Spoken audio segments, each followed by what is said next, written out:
के लिए अपने शरीर को रखूं? भगवान ने कहा तो फिर हम तुमको स्वर्ग भेजते हैं और तुमको राम बना करके भेजेंगे।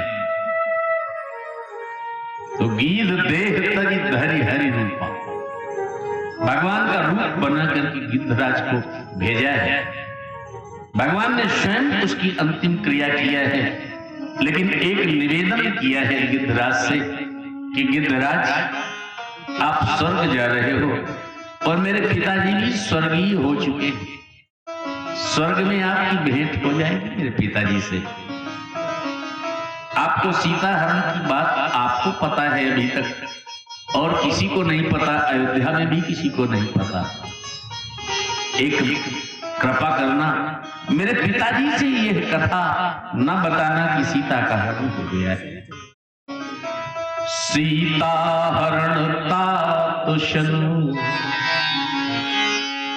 कहो पिताशन जाए, और जो मैं राम तो कुल सहित मिली दशानन। अगर मैं राम हूं तो ये प्रतिज्ञा करता हूं कि रावण को वंश समेत तो वहीं भेज दूंगा जहां पिताजी, स्वर्ग भेज दूंगा। जान लेंगे पिताजी और राम ने उस गिद्ध को भी अपना धाम दिया है। संसार में सबको मरना है, लेकिन जैसे गीध की मृत्यु हुई वैसी शायद किसी की हो। मरे सबे मरी हैं सबे, घड़ी प्रहर के बीच, लेकिन मिली न काहूगा आज तक गीधराज स्वामी। बोलिए भक्त और भगवान जय। ये राम राम रटने वालों की गति है। और राम जी आगे बढ़े तो एक और राम राम रटने वाली है, शबरी। ये तो जीवन भर रामे राम रटती रही। रामा रामा रटते रटते, रामा रामा रटते रटते, बीती रे उमरिया। रामा रामा रटते रटते, बीती रे उमरिया।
घड़िया रामा रामा रटते रटते बीती रे उमरिया रामा रामा रटते रटते बीती रे उमरिया रामा रामा रटते रटते बीती रे उमरिया।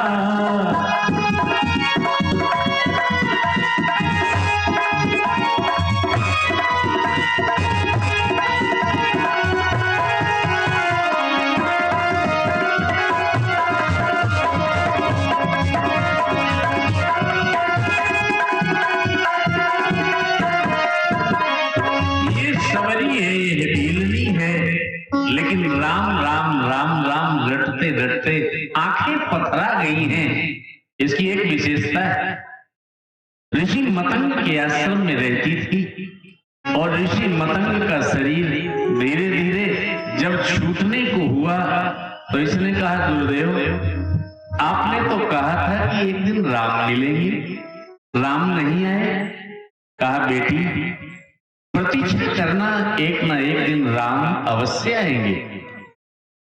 और ये सबरी ये कई काम करती थी। जरा देखिए राम मिलते किसको।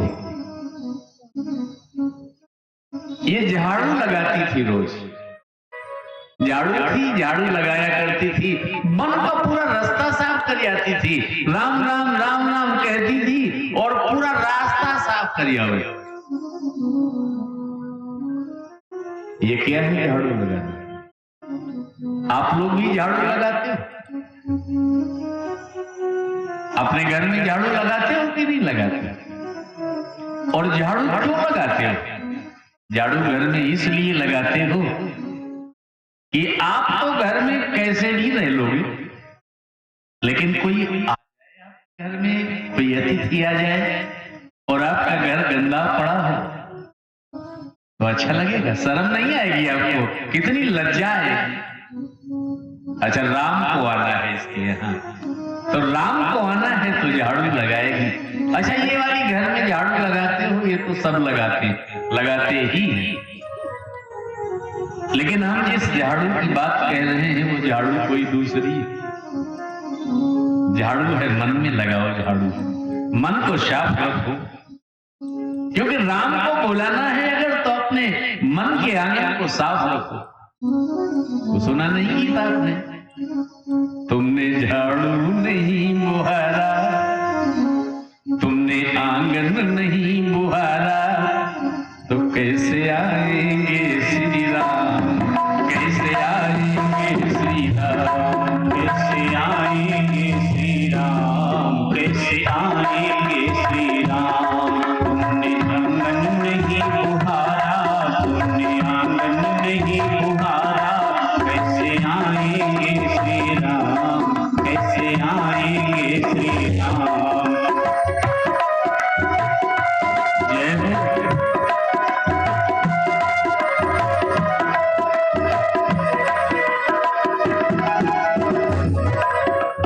हर कोने कलमस्त राख की लगी हुई है ढेरी, हर कोने कलमस्त राख की लगी हुई है ढेरी। वही ज्ञान की किरण कहीं भी हर कोठरी अंधेरी, नहीं चरण की किरण कहीं भी हर कोठरी अंधेरी, नहीं ज्ञान की किरण कहीं भी हर कोठरी अंधेरी, नहीं ज्ञान की किरण कहीं भी हर कोठरी अंधेरी। आंगन चौबारा अंधियारा, आंगन चौबारा अंधियारा, कैसे आएंगे श्री राम, कैसे आएंगे श्री राम। हमने आंगन नहीं बुहारा, उनकी आंगन नहीं बुहारा, कैसे आएंगे भगवान, कैसे आएंगे भगवान।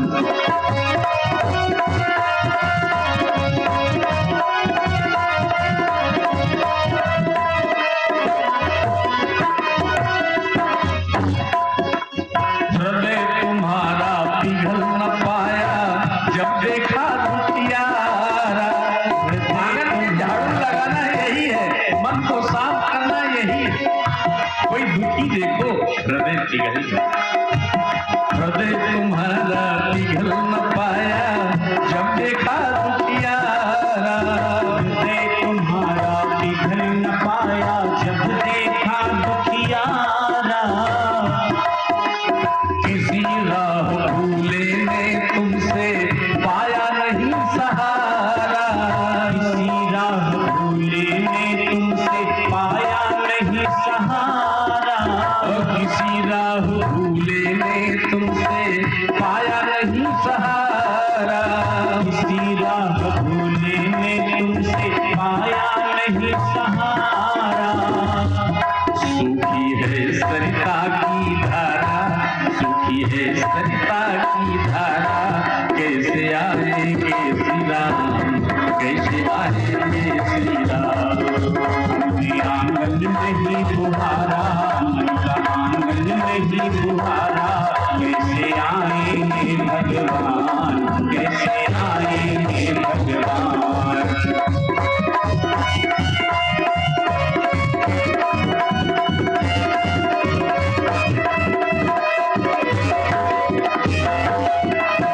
शबरी झाड़ू लगाती थी, पहला काम हम भी झाड़ू लगावे, रोज मन को साफ करें, मन को साफ करेंगे घर साफ रहेगा, राम एक न एक दिन अवश्य आएंगे, और जब आएंगे तो बैठने के लिए साफ सुथरा मन रूपी घर मिलेगा कि ना मिलेगा। दूसरा काम क्या करती थी, अपलक भगवान की याद में आंसू बहाती रहती थी, दृग नयन टपकते थे, नेत्रों से जल गिरा करता था। कहीं रास्ते पर जाए किसी से पूछे, भैया तुमने देखा है राम इधर आ रहे हैं क्या? वो कह दे अभी तो नहीं देखा, चलो हो सकता है किसी दूसरे रास्ते से जा रहे हो, आएंगे जरूर, गुरुदेव ने कहा है ना जरूर आएंगे। नेत्र टपकते रहते थे। और दूसरी बात, गुरुदेव के वचनों पर विश्वास था। गुरु वचन पर विश्वास हो, आसरा लगी रहे, प्रतीक्षा बनी रहे कि राम एक न एक दिन अवश्य आएंगे, कभी विश्वास न टूटे। कौवा भी मिल जाता था तो पूछ लेती थी, मेरे राम कब आएंगे? अरे कौवा तुम सब जगह उड़ते हो, अरे काक तुम सब जगह उड़ते हो, बताओ मेरे राम कब आएंगे? और कौवा कांव कांव करे तो कहे, गरीबों की झोपड़ी के, अरे मेरे राम जिस दिन आ जाएंगे ना, गरीबों की झोपड़ी के भाग्य खुल जाएंगे, गरीबों की झोपड़ी के भाग्य खुल जाएंगे, बोल बोल कागा मेरे राम कब आएंगे, बोल बोल कागा मेरे राम कब आएंगे। गरीबों की झोपड़ी के, गरीबों की झोपड़ी के भाग्य खुल जाएंगे, बोल बोल काका मेरे राम कब आएंगे, बोल बोल काका मेरे राम कब आएंगे।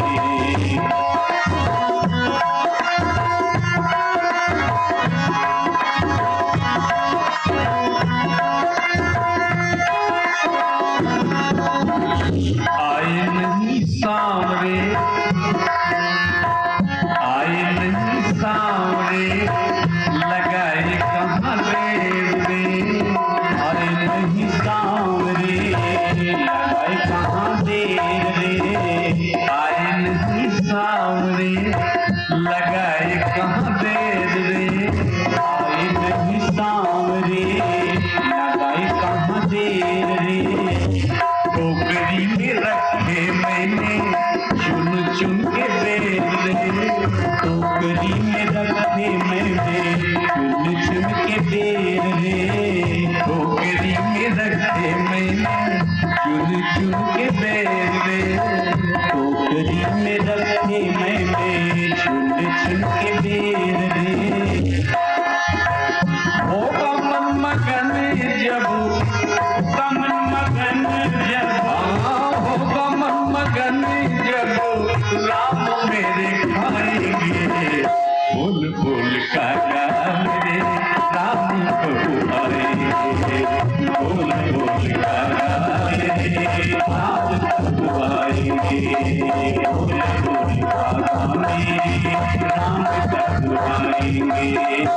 गरीबों की झोपड़ी के, गरीबों की झोपड़ी के भाग खुल जाएंगे। बोल बोल बाबा मेरे राम कब आएंगे, बोल बोल बाबा मेरे राम कब आएंगे।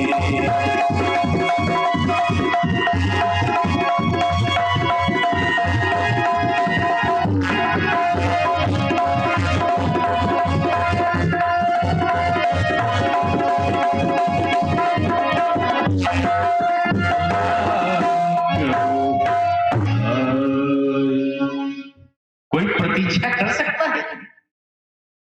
इसका विवाह हो रहा था, कब से घर छोड़ दिया था इसने, और गुरुदेव ने कहा था एक दिन राम आएंगे, आंखें पथरा गई हैं, लेकिन प्रतीक्षा अभी भी कर रही। कई चीजें बताई हमने, राम कब आते हैं? पहली चीज तो झाड़ू लगाओ, यानी मन को साफ रखो। दूसरी बात कि नेत्रों से राम की याद में कहीं जल टपकने लगे, इतने भाव भरे हो जाओ। तीसरी बात यह कि प्रतीक्षा करना सीखो। चौथी बात यह कि गुरुदेव के वचनों पर विश्वास करो।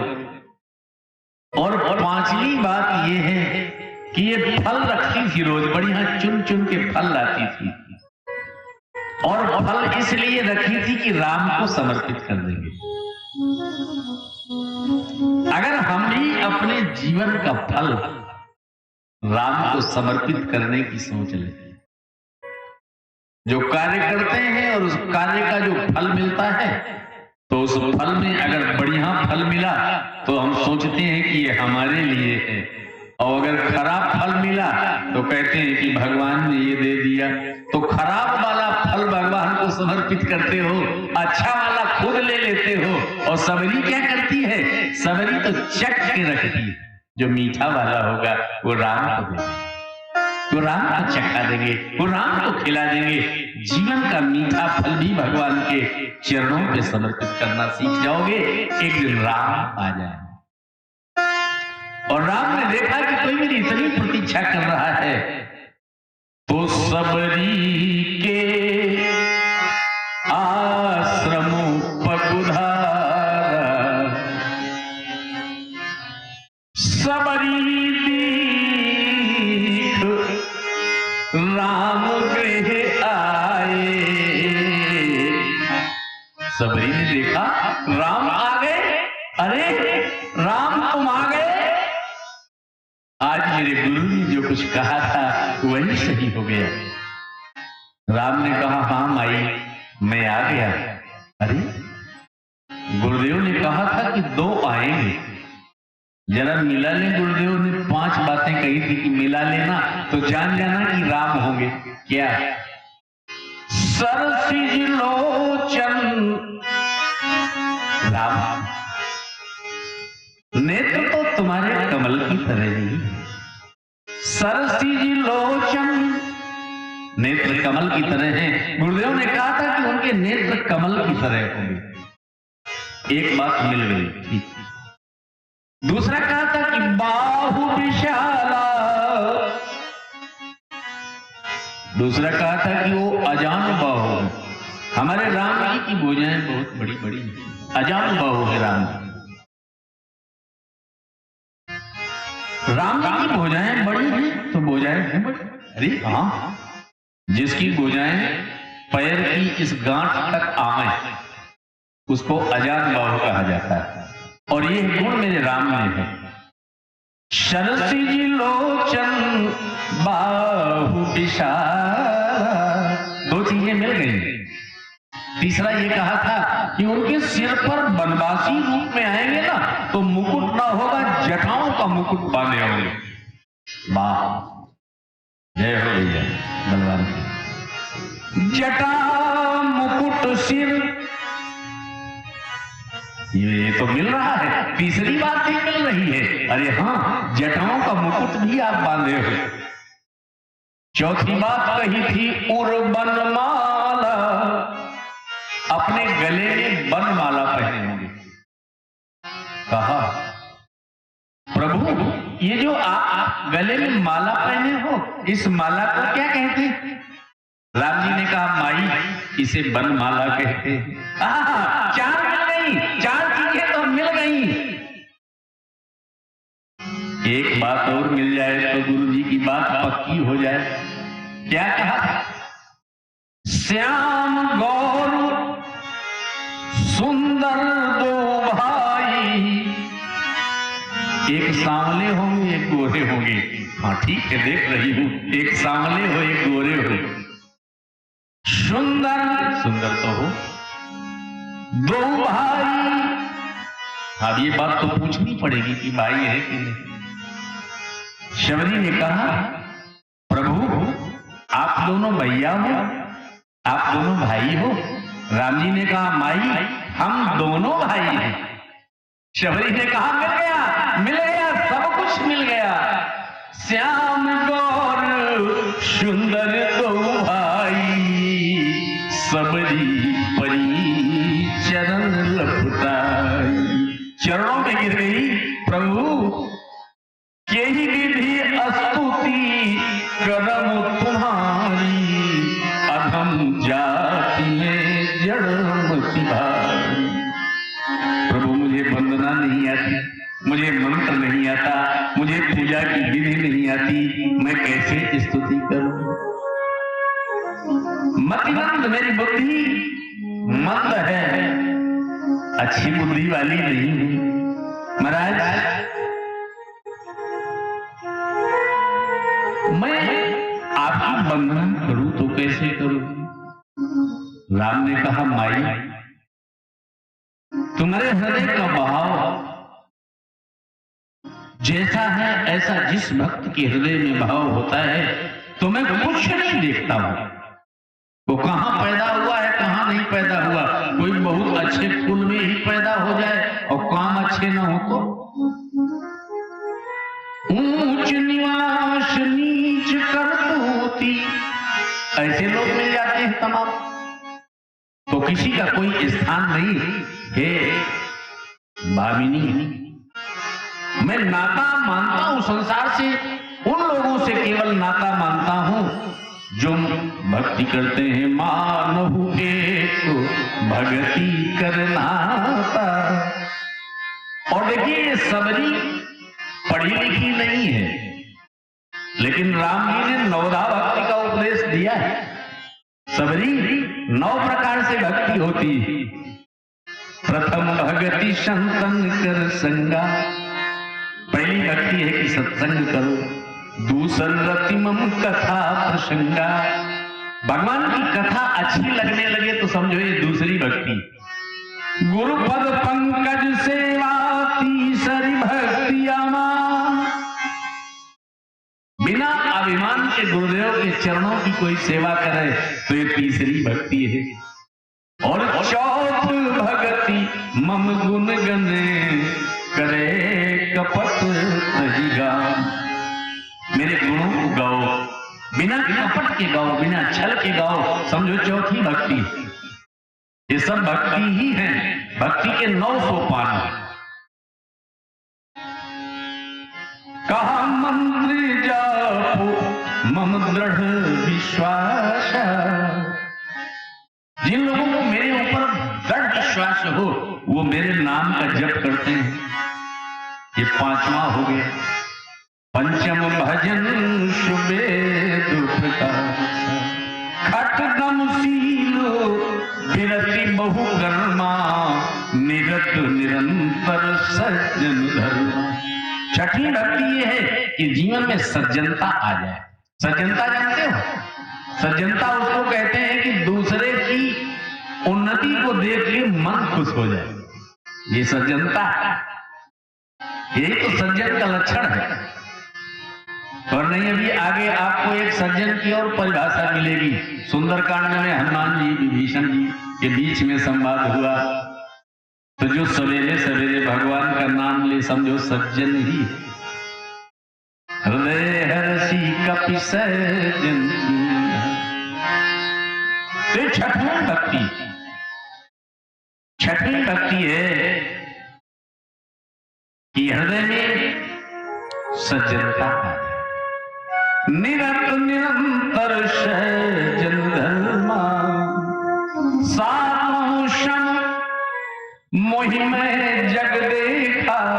सातवीं भक्ति ये है कि संसार में मेरा स्वरूप देखे।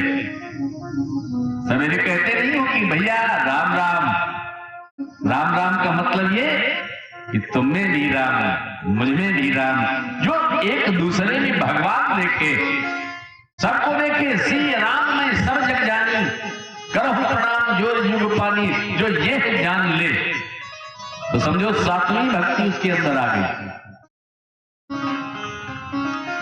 और आठों यथा लाभ संतोषा, सपनों नहीं देते परदोषा। आठवीं भक्ति क्या है? जितना लाभ मिल जाए उसमें संतोष करो। किसानी कर रहे हैं, किसान खेती कर रहे हैं, कभी कभी एक हवा चल जाती है तो दाना हल्का हो जाता है, लेकिन जो मिले उसी में संतोष कर ले, यह आठवीं भक्ति है। और नौवीं भक्ति क्या है? नवम सरल सब संग छलहीना, मम भरोस हिय हर्ष नदी। नौवीं भक्ति यह है कि सरल बन जाओ, सरल बन जाओ। अच्छा, सरल कैसे बनते हो? सरल लिखो सरल। सरल में कोई मात्रा नहीं है, मात्रा सरल जिसमें कोई मात्रा न हो, बिल्कुल सरल हो, लिखना भी सरल, पढ़ना भी सरल। लेकिन सरल कहना बड़ा सरल है, सरल बनना बड़ा कठिन है। यह एक भाव और दे दे। सा से सीता, रा से राम, ला से लक्ष्मण। जिसके हृदय में सीता राम लक्ष्मण विहार करें, समझो वही सरल है। बोलिए गोविंद भगवान की जय। सबरी को नौरा भक्ति का उपदेश दिया और सबरी ने कहा, प्रभु मेरे गुरुजी एक बात और कह गए थे। क्या? कि अगर राम आवे तो एक काम तुम करना, उनको बता देना वो अपनी पत्नी सीता की खोज में होंगे, तो उनको आगे का रास्ता बता देना, तब अपना शरीर छोड़ना। सबरी ने कहा, प्रभु आगे का रास्ता आपको बता दें। पंपा सरही जाओ रघुराई। पंपा नाम का एक सरोवर है, वहां जाओ। वहां क्या होगा? तहां होई सुग्रीव मिताई। वहां सुग्रीव से आपकी भेंट हो जाएगी, वो आपकी सीता की खोज में मदद करेगा। और ऐसा कहकर के योगाग्नि से उसने अपने शरीर को भस्म कर दिया। सबरी, देखिए कितनी महान है ये सबरी। योग की अग्नि से जरूरत नहीं पड़ी किसी को, ऐसे मर जाती तो ये होता 4 आदमी आओ भाई इसको उठा के कहीं पहुंचाओ, होता कि नहीं? जरूरत ही नहीं पड़ी। योग अग्नि से शरीर को जला दिया और भगवान में लीन हो गए। लेकिन राम ने उसकी भक्ति को देखा, बड़े प्रसन्न हुए और राम जी पंपा सरोवर की ओर जाते हैं। सरोवर के किनारे राम रुके हैं। नारद जी को लगा कि मेरे राम, मैंने आपको श्राप दिया था कि जब अपनी पत्नी के वियोग में बन बन भटकोगे, और आज मैंने आपको श्राप दे दिया तो आपने उस श्राप को स्वीकार कर लिया। लेकिन आप स्वीकार करके बन बन भटक रहे हो राम, पत्तों से, लताओं से, वृक्षों से पूछ रहे हो अपनी सीता का पता, लेकिन मुझे सही नहीं हो रहा। मोर श्रापो करियंगी कारा, मोर श्रापो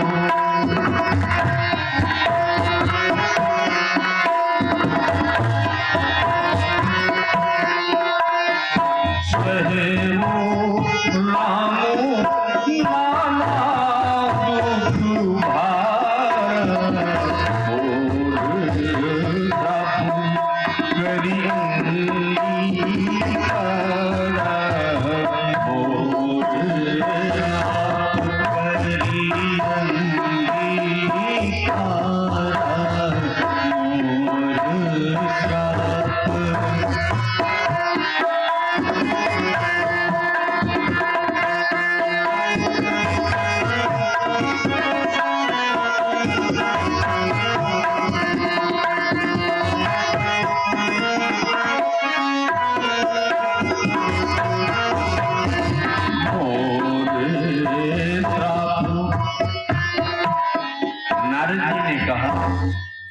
आप मेरे श्राप को अंगीकार किए हो तो नारद जी पंपा सरोवर पे पहुंचे हैं। लेकिन बड़ी विचित्र बात, नारद जी ने ये देखा कि राम दुखी है तो जाएं, ऐसे समय में जाना चाहिए। हमने श्राप दिया था, उसके कारण राम दुखी है और हम ये देख करके भी न जाएं उनके पास, ये गलत है, हमें जाना चाहिए। तो नारद बड़े दुखी मन से जाते हैं, चरणों में प्रणाम करते हैं। राम को रोते देखा है, चरणों में प्रणाम किया है, लेकिन जैसे ही नजर उठाई तो झांकी बदल गई। क्या? बैठे परम प्रसन्न कृपाला। अभी रो रहे थे, अब प्रसन्न है। ये राम की झांकी जरा पढ़िएगा रामायण अरण्यकांड का उत्तरार्ध।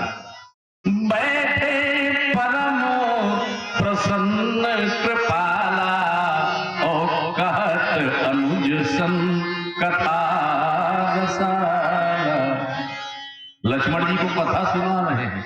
नारद जी ने कहा अरे तो रो रहे थे, अब ये प्रसन्न कैसे? नारद जी चरणों में गिरे, महाराज मेरे श्राप को अंगीकार करके आप इतना दुखी हुए, लेकिन मैं आया तब आपको दुखी देखा और चरणों में प्रणाम करके ऊपर सिर किया तो आप प्रसन्न। यह क्या आश्चर्य है? नारद जी ने कहा, तो भगवान ने कहा कि नारद मैं कभी दुखी होता हूं क्या? कभी मैं लीला की धरती पर आया हूं तो जब रोना है तो हम रोते हैं, और नहीं तो सुख दुखे समय कृत्वा लाभा लाभ हो जया।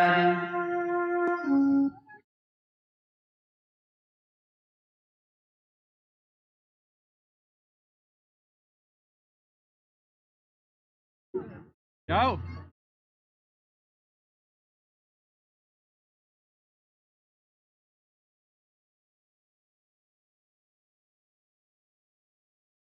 कुछ कर दो।